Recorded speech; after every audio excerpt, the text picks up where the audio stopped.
Hi, this is PatZi with a Z. Welcome to Joy on Paper Live, a program for writers and those who dream of writing, and for everyone who wants to know the story behind the book. And I am so happy to welcome Ben Lytle to Joy on Paper Live because, well, he is fantastic. And the name of the second book in his series, it's The Potentialist. Hi, Ben. Hi, how are you, Patsy? Oh, I'm fine. It's so great to talk to you. Your book is amazing. I love it. This is, of course, the second book. I just want to show people. The first book came out in 2022, and that was the first in the series, and it's Your Future in the New Reality. This is so funny. We are now like always thinking about the new reality. So the first book Right. was Your Future in the New Reality of the Next 30 Years. And I think that's a great title because I hope people started to think about 30 years. Right. We've got so many people who, like, I don't know, they don't think beyond tomorrow, let alone 30 years. As you say in this book, you have to start thinking about it. And it's here. The new reality is here. The next 30 years is a duration, the best duration I can pick that would say, when will it start to feel more normal? But we're already begun. The new reality is here. And if you're not paying attention, you could face some difficult times ahead because your life, how you learn, how you work, how you live, and even how you evolve is going to change very fast. And it's changed very fast just for you in the last 30 years. Yeah, So, that's and I should tell people a little bit about you, but actually, I'll let you tell people because you are such a success. You're everything you've touched has turned into gold, literally and figuratively. So, tell us a little bit about your backgrounds before we start talking about this wonderful book. sure. The title I probably it best fits me is serial entrepreneur. One of those titles because I've built around our seventh company in my lifetime. And a couple of those were New York Stock Exchange companies. So I demonstrate I can build giant companies, but I actually enjoy building mid-size and startups much more. And so that's really it's been my professional career. I'm by training, I've got an undergraduate degree in psychology, advanced work in psychology, and I'm also an attorney. But what I love and what's been my passion for since I was 20 years old is the quest for human potential and wisdom, because that's the prize of reaching your potential. And I started with my own, and then of course next has been my family, but also the people I worked with that really informed my or drove my was the North Star for my leadership style and for the companies I built. I look at an idea, I look at a company and say, what could it be? And in all those years, I studied wise people as well, interviewed well over almost 400 in depth to understand what made them who they are. And all of that is what's captured in this book. And a lot of my success came because of what I put in this book and I'm trying to share with other people because I'm nobody special. I'm a regular guy. But if you do these things, it will change your life. I was mature beyond my years. That's why my career took off like a rocket. For most people, the word potential, if they've heard the word, it might have Hmm. been in high school from the guidance counselor or from Right. a teacher who wrote on the report card, "Oh, Johnny does not live up to his potential." And so Johnny goes home and his parents say, "Okay, Johnny, your teacher, your vice principal, they all say you're not living up to your potential." So Right. Johnny says, "What in the heck does that mean? I don't know. I don't think I can do better. Oh, actually, I could have done better, but what the heck?" So, Well, and in the last chapter of the first book, which is my favorite chapter, I ask people to redefine success in this period because your jobs and careers are going to change many times over a longer life. And wealth, fame, power, social status, all of that stuff, appearance, it's no good. That's not success. It's temporary. The one thing that you can guarantee will, and this is one of the things that came from interviewing all of these very wise people, is in different ways they said exactly the same thing. which success, which by the way is also how you focus on potential, is a simple commitment you make to yourself. And it's, I will do my best to be my best and leave the world and the people I meet along the way a little bit better. I bet when you were in high school, they did not say on your report card, Ben does not live up to his potential. I didn't know what it was, but I definitely worked hard and I had a good work ethic and I was a good kid. I didn't get in too much trouble. a little bit. You have to get a little bit. But it was, yeah, I was, I think, a decent kid. I think it's also important to mention to people that you don't come from a privileged background. Like I did, we're not rich. I come from a small town in northern Michigan. I think you come from someplace in Texas, right? Ranch. A small ranch. So we didn't have a lot. Somehow, thanks to our parents, I think, they gave us the opportunity to grow and they encouraged us. And they were always saying, I'm sure, like my parents, you can do anything. Same thing, PatZi. My parents, from the time I was a little kid and all through my life, always said, you can do anything you want to do.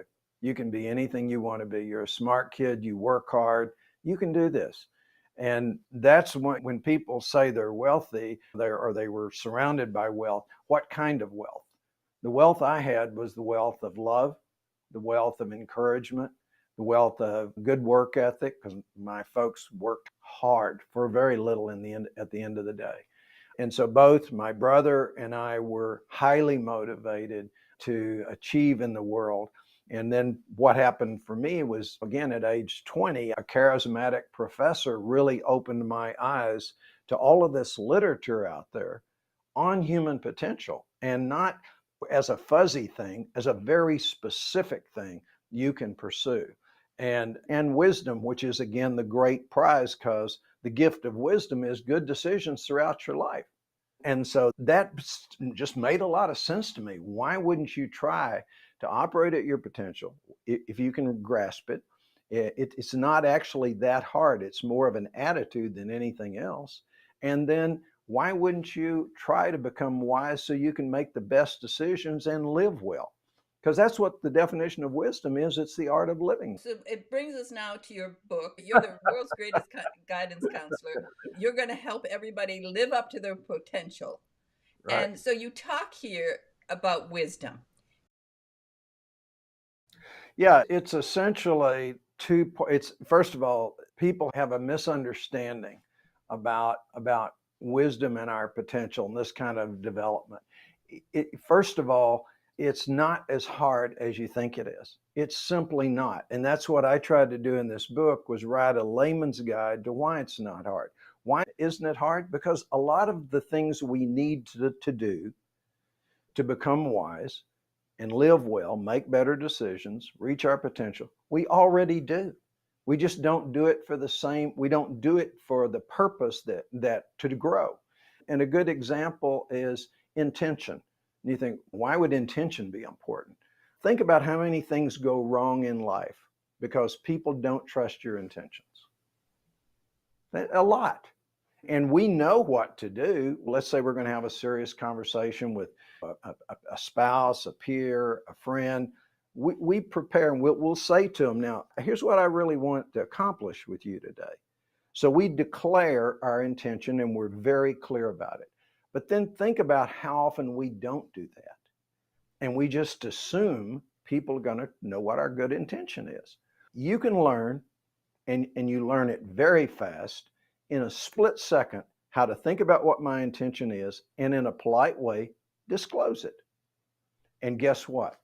Your relationships get stronger. Performance increases. That little thing. But that's a big deal, actually, when you stand back and think. And that's just one example. There are many others. But this is not as hard. First of all, age does not make you wise. It helps, but it doesn't make you wise. A lot of older people are not wise. Some young people are very wise. You hear the term wise beyond their years, an old soul. That's a reflection that some young people seem to already be seeing life as it is and living wisely. this is something you can learn. It's been taught for thousands of years. We've just neglected it. And so this book tries to make it easy. It's in layman's language. It's got lots of practices that make it easy. Doesn't cost anything. The purchase of a book, and I'm not the only book out there. There's others, but I think mine's the easiest to follow. And then you just follow the practices. It takes less than an hour a day, and it doesn't take a solid hour. You can do it in little small increments. It's just a way of living. But when you live this way, the payoff is enormous.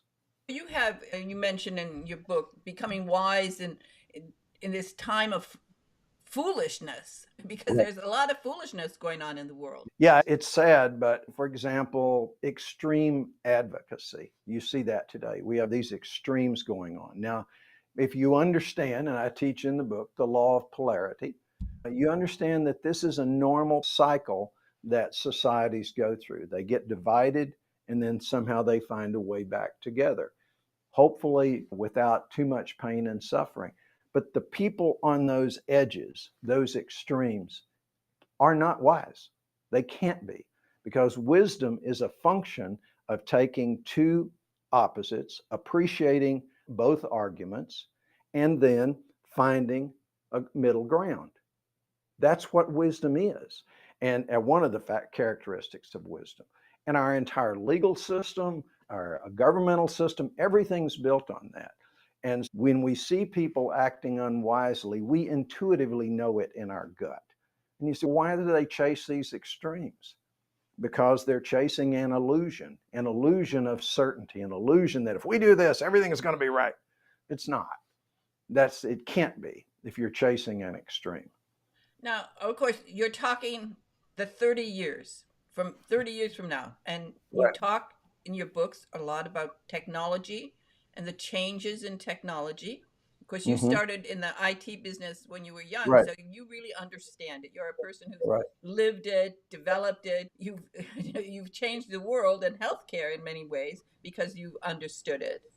And now for the future, the changes that are coming along, and so many people, and since I interview a lot of writers, are Mm-hmm. just going crazy with the idea of AI. I just had an author a few weeks ago, and his book was copied by AI, and all they did was change the gender of the main character from a man to a woman and a few other words, and it was basically word for word.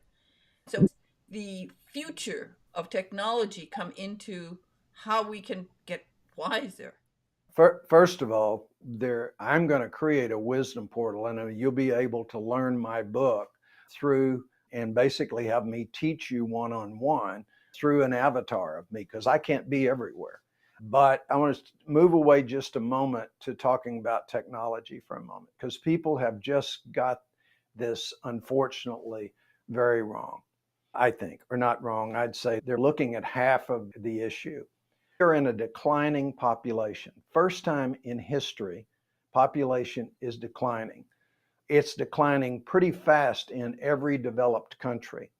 And if you look at some of the developed countries like Italy, Spain, Greece, China, Russia, they are in rapid decline. Now, economies can't grow in a declining population because consumer spending is a lot of what drives the economy. So you could see developed country economies starting to have serious problems and starting to collapse unless we can grow productivity faster than the rate of population decline. How do we do that? There is no chance if we don't use artificial intelligence basically to extend human beings, take the work off of them that's pure administrative, they don't need to be doing, or subhuman, so they can perform the work that needs to be done. We're not going to have enough people otherwise. And it's already a crisis in healthcare. We're 1 million nurses short in the United States. We're 2 million non-clinical caregivers caring for the elderly. Without artificial intelligence and robotics, we cannot care for the elderly in the United States.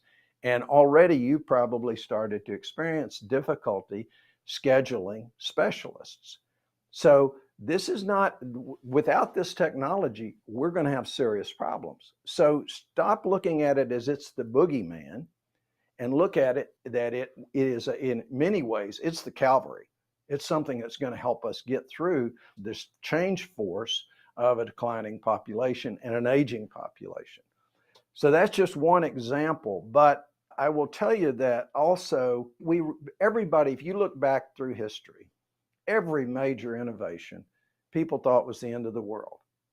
And you could make an argument we should have never made fire because people burn houses down, people burn things down. Yeah, they do, but somehow we manage it. We couldn't live without fire.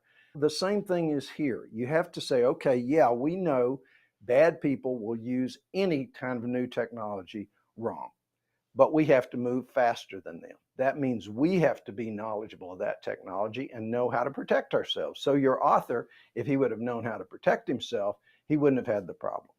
When you came up with this idea to do this book, well, the series, because there's going to be a third book too. And in this book, what lessons can people learn from this book? How should they deal with it? Where should they go through the book? What's the most important thing you want them to find and discover in this book? Well, the first thing is that you can do this. This book is, if you follow the principles and practices in this book and do a little bit of effort on your own, you can become, very quickly, you can feel it. You'll start to make better decisions. You'll start to be more comfortable in life. You won't be frightened of so many things. Fear's running rampant right now because the world's changing. That's why I wrote the series. The world's changing faster than people's psychology can adapt to it. And this is how we adapt. We adapt by doing those 7 things that I laid out in the first book. And then now we're going to adapt by becoming wise, and we'll thrive. The people who do this will thrive in this new age. If you don't prepare yourself, if you continue doing things like you're doing, trying to ignore all this, then it's going to cause you some serious problems. Well, we have a problem here that a lot of people are not well educated. But education is not a requirement for wisdom. 2 of the wisest people, I interviewed all kinds of people. 2 of the wisest people I know, one is a Vietnam refugee. She was many years ago, right at the end of the Vietnam War. Remarkable woman, on a maid salary, educated all of her children, who are all wonderfully successful. And another gentleman drives a delivery truck. But they're wise in the way of the world. Wisdom is not education. It's not the same. Education helps, but it's not the only requirement. And well-educated people can be massively unwise. So that's not a reason not to pursue these things. And I think that, and by the way, one of the reasons I want my avatar to be available to people like that is it will speak 17 languages. So there's a great use of AI. I can reach millions of people, perhaps, if people are interested and they want to work one-on-one to learn this with me. So that's the kind of thing that AI is going to bring us. And believe me, I understand the risks of AI totally, but people are way too shadowed on that because what you know is what you've heard on the news. And the news is negative 8 out of 10 stories on anything. And it's not an accurate picture of the world. One of the ways you have to be wise in the new reality is right off the bat, don't take what you hear on the news as fact, because it's not anymore. Unfortunately, it's just not. So you have to have new ways to develop your own points of view beyond just the news. I didn't mean so much having a college education, a high school education. Nowadays, we have such a high percentage of people coming out of schools who can't read. How are those people going There's 2 ways to look at this, though, PatZi. And I know this is part of what it takes to get a perspective on this stuff. Maybe reading as the way to learn is in its sunset. Now, I know that Don't say that to me. It sounds bizarre, but and I don't think it'll ever go away. Don't get me wrong. It'll play its role. But for example, automation in the future is going to be voice. You just dialogue with it like we're doing. That's a way to learn. And the way we learn today is very slow. It's actually the slowest way to learn. Learning by experience is faster and it imprints more deeply. You have more recall. We all know that. Some of the technologies are going to allow us to experience things rather than reading them and digesting them. And so, and if you watch young people, even really bright young people, don't have the same attraction to reading that we do. And when changes like that start to happen, you have to say why. You can always say education, sees some feeling, but these are even the very privileged kids. And that's what kind of what a futurist does is you look for these things and you don't immediately have a bias about why it's occurring. You ask yourself, why? Could it be something else? And so that's part of wisdom as well, is that's part of perspective, is learning to look at signs and see them in a different way. And I'll give you another one. So 10 years before I ever heard of self-driving cars, I noticed a unique phenomenon. A lot of young people weren't interested in driving anymore. I grew up in a car culture and I still love my cars. And I thought, why wouldn't you want to drive? And they really had no particular answer, because probably people won't drive like we do today. I live in Phoenix, in the town of Waymo, and self-driving cars, self-driving taxis are everywhere. And people are taking them. They're not troubled by it. They work well. Times change. Everything has its day. And that's part of wisdom as well, is looking back. Don't immediately assume it's bad. When you mentioned people can experience things without reading, what do you mean by that? A couple of examples that you can immediately feel comfortable with. You don't really learn you learn some basics, but you don't really learn how to fly an airplane reading books. You learn how to fly an airplane flying. And if you take flying lessons, you're going to find out you're out there almost the first day in the plane. And then professional pilots spend an enormous amount of time on simulators. We're now training doctors. Some medical schools are training doctors and training other clinicians using virtual reality and artificial and augmented reality so they can experience what it's like much earlier than they're going to be ready to actually work with patients. Those kind of things are a way to learn through experiencing. And that more is coming there. More is coming there as we're learning a lot more about the brain. The science of neuroimaging and brain mapping is accelerating very fast. We're learning what does the brain do where. And so the opportunity here is a brain to computer interface that's not a keyboard and a screen, which is the way it's been since I've been in technology, which is slow, but voice. I can interact with technology through voice, or I can interact through technology by direct connection to parts of my brain. And they're already using that technology to address neurological problems by bypassing those parts of the brain. And I just saw last Wednesday a product that will hopefully cure macular degeneration. It's just a pair of glasses, but there's actually high resolution cameras. And then the side pieces, the earpieces, are transferring that information to the optical nerve. It's amazing. That's what I'm talking about. And remember, PatZi, that when I'm old enough, my mom and dad were old enough to tell me what happened when electricity and telephones came to rural areas. It took a long time to get people to adopt them because they were afraid of electricity. They thought it would set their house on fire. A lot of people didn't do it, even though the benefits of having electricity were incredible. They didn't get phones because they thought the government was listening in on the phones. So many of the fears we have today are no different.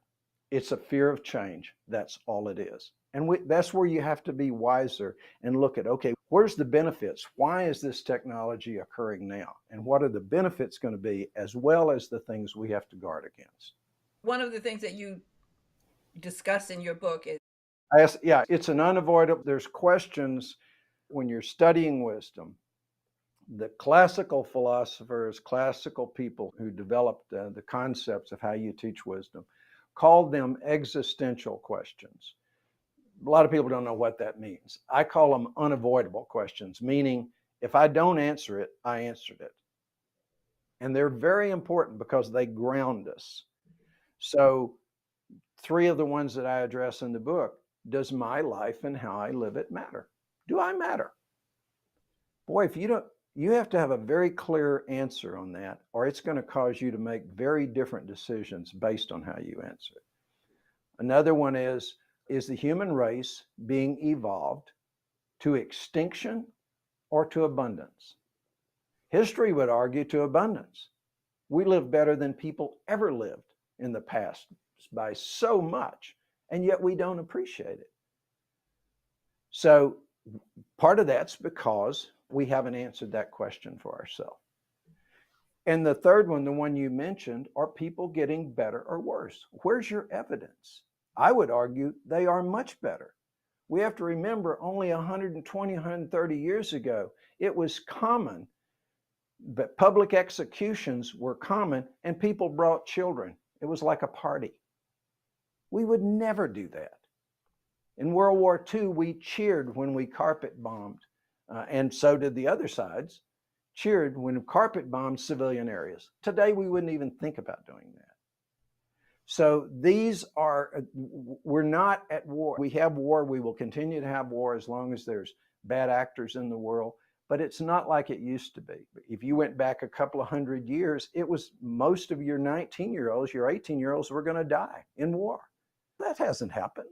We lose perspective, and a big part of wisdom is having the perspective to look back and see where we've come from, look at where we are, and look to the future with that perspective. And that's where so many of these things go wrong. Well, we're talking about how we're raising the next generation of people. Now, on your website, you have a really great website, and people should go Thank there you. because it's really good. And I'll give Yeah, that. it's intended to be an e-learning site, so there's a lot there. Now, you have there this test called the Future Readiness Quiz. Right. And so, can you explain that? So, if people go to your website, what this means and who is it for? And there's the website, potentialistfuture.com.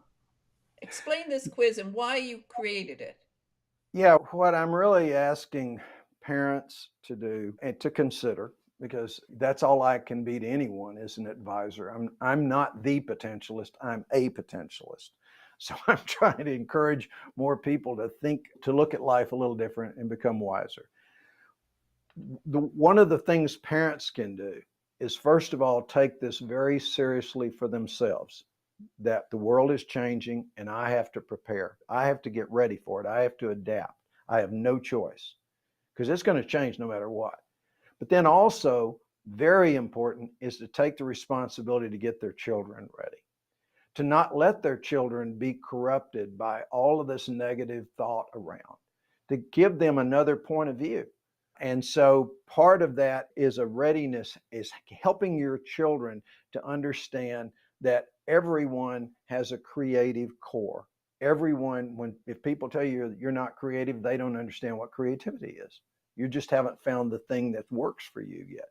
To understand that in the future, we may not do the kinds of labor we do today, which is a lot of it's industrial age stuff, repetition, just mindless paperwork, all of that stuff automation would do, because we don't have enough people. So what are we going to use people for? A higher order of work, creative, problem solving, relationships. So teaching, for parents to teach children about how, you're not trying to teach them wisdom in the way you would teach an adult, but you're teaching them that they are creative, that there's something inside of them that wants them to excel, that there's a mechanism in there that we share with every other living thing on earth, which is to grow to our potential and to discover that, to encourage their creativity, encourage their problem solving skills, encourage their resilience.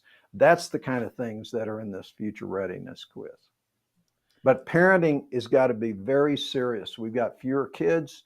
People are having fewer kids. We should do a better job of really trying to prepare them to excel in this period, not just get by. And it Well, can be done. And I would tell one last thing, PatZi. I will tell you one of the most rewarding things that I've gotten is many people who read the first book, and I'm hoping this will now take place with the second book. They said they're having book clubs with their kids. They're sitting with their kids and they're walking through these principles of how do you succeed? What's this new world going to look like? How do you do it? And they're basically having those conversations with their adult children, teenagers, trying to help them prepare and get a different perspective. That's very rewarding to me. That's exactly how I would like to see this material used. Ben, I thank you. This is a great book. I think it's a wonderful book. I love the idea of parents sitting down with their kids and their entire families and discussing this. The test, the quiz is really cute. I like it very much. People love taking quizzes, and this is a really good one. It asks some really fascinating questions and makes people start to think. And then, of course, as you said, there are many more things on your website, Right. which again Right. is potentialistfuture.com. People can go there. Your book is available online. Both of the books and the third book will be coming out.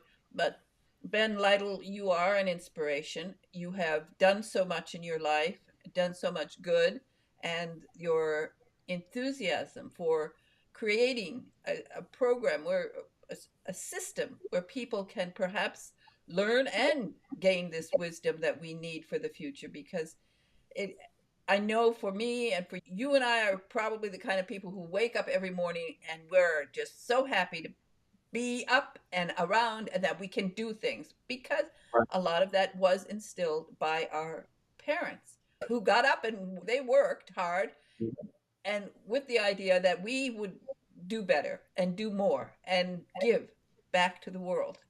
And you certainly have done that. I'm trying to do that with Joy on Paper Live because I want people, one of the things that why I do this program is really, and make sure that people see your book, is to encourage them to read the book, because we want them to read the book, go to your website, and make a better world for everybody. Well, thank you. And it starts with yourself. One of the distortions of our ego is it wants us to focus on solving the world's problems. You got to start at home. You got to start with yourself, then your family and your friends, the people in your orbit before you ever go there, because otherwise you're kidding yourself. And all you're doing is avoiding the hard work, which is to really be who I want to be. And again, talking about wisdom, here's an easy one.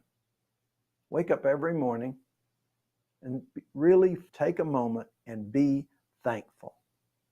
Have gratitude for the gift of life. What an experience just to live. And don't let your ego cause you to focus on all the things that are challenging. Part of life is challenge. How we grow is that tension. That's right. how we grow.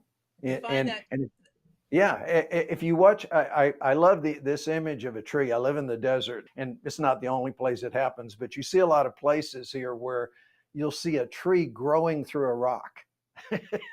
And I imagine that little tree seed when it landed and it began to sprout, going, wait a minute, why did I get the rock? All these other guys have got soft soil. But what it means is it's going to be the strongest tree. that's it. And So you have to develop that attitude for right, gratitude. that's exactly right. Morning and evening, I promise you, it's something I have done for ever since I was at least 20 years old. And it's such an easy thing to do. But what actually is happening when you do that, when you feel gratitude, and you can't fake it, when you feel gratitude, it actually shifts you psychologically. And it opens up a part of you that can be wise, that otherwise is blocked often by your ego, your biases, your resentment. All of that blocks you. It's there. But it's blocked. So gratitude is one of the ways. And that little commitment I said earlier, when I go into the bathroom and look at myself in the mirror that first time, I'm sure we all do, go, woo, good morning. I always say, today I'll do my best to be my best and leave the world and the people I meet a little bit better than I found it. And notice the little bit. That's it. Doesn't have to Little by be little. great things, just little bits. That's Yep, right. you go little by little. And everybody, you That's right. should get this book, The Potentialist by Ben Lytle. He's been thinking about this a long time, and he's put it in all of these books. And thank you so much, Ben, for being on Joy on Paper Live. It's Thank wonderful you. for me to be able to give this to my viewers, and I hope that you'll be back for the third book when it comes out. I sure will, PatZi, and it's been wonderful being with you. Thank you. Wow, that was so much fun to talk to Ben Lytle about the second book in his Potentialist series. I hope that you'll get it, The Pursuit of Wisdom. When you were in high school, did your guidance counselor say you were living up to your potential? It's never too late. Get this book, lots of ideas in there for you.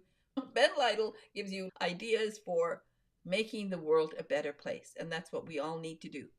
Get this book, and meanwhile, please subscribe to Joy on Paper Live.